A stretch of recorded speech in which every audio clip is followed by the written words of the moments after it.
We have a wonderful drawing here of snow. Okay, it's not that cold, but we are dealing with cold conditions out there. This is by Joseph. 51 degrees will be your temperature at recess. There is a low chance for some rain. No snow. No snow is in the forecast. Okay, everybody, but we can dream, right?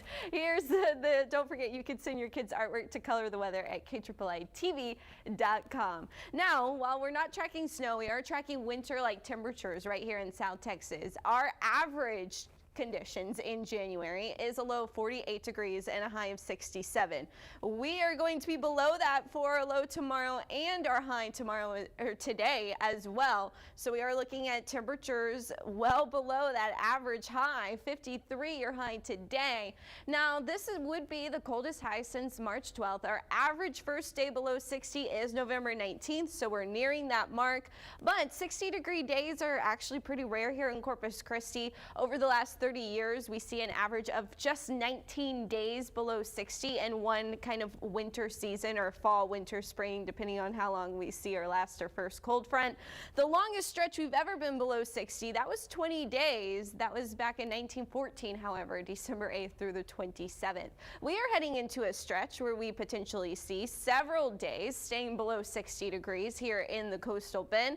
That starts with today. We could have a stretch of 1, 2, 3, 4, 5 days below 60 degrees. It does look like we see a brief warming trend as we head into early next week. We've got a lot of cloud coverage out there this morning. We have northerly flow, especially at the surface. Surface high pressure up to our north, keeping those northerly winds in place, keeping that colder air in place.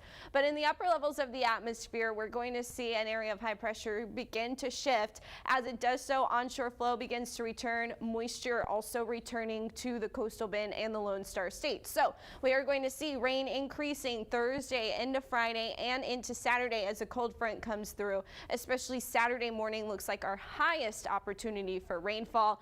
Now, as you saw, the rain was coming out of the south, out of the Gulf, onshore flow, right?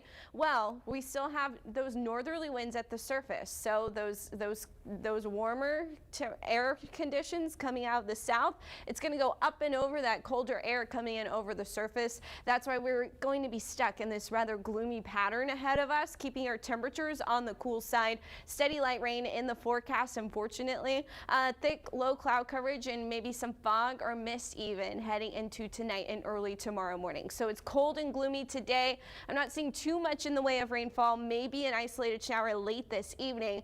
Temperatures hanging out in the 50s, wind chills in the 40s. Breaking it down on Futurecast, we have the northeast wind, 49 still at 10:30. Still cloudy, 3 o'clock, 53 degrees as you're heading home from school. We start to see a few showers trying to sneak in today around 6 o'clock. Wind still in the northeast, keeping it cold, 13 miles per hour there at 6 o'clock. By 10 o'clock, that's when we start to see more of those isolated showers. Again, the rain is coming up out of the south and southeast, but our winds stay out of the north. We'll be watching for a soggy morning commute tomorrow. I'm not expecting heavy rain, just some light rain here or there. Rain, again, very light across the region. What we will see is just some light rain, so rainfall totals are not expected to be high, only around 1/4 of an inch, but some higher totals could come in with the cold front moving through. Now that looks best opportunity Saturday morning, still tracking more isolated showers Friday, but we're tracking gloomy, rainy conditions possibly sticking around even as we head into early next week. Barbie.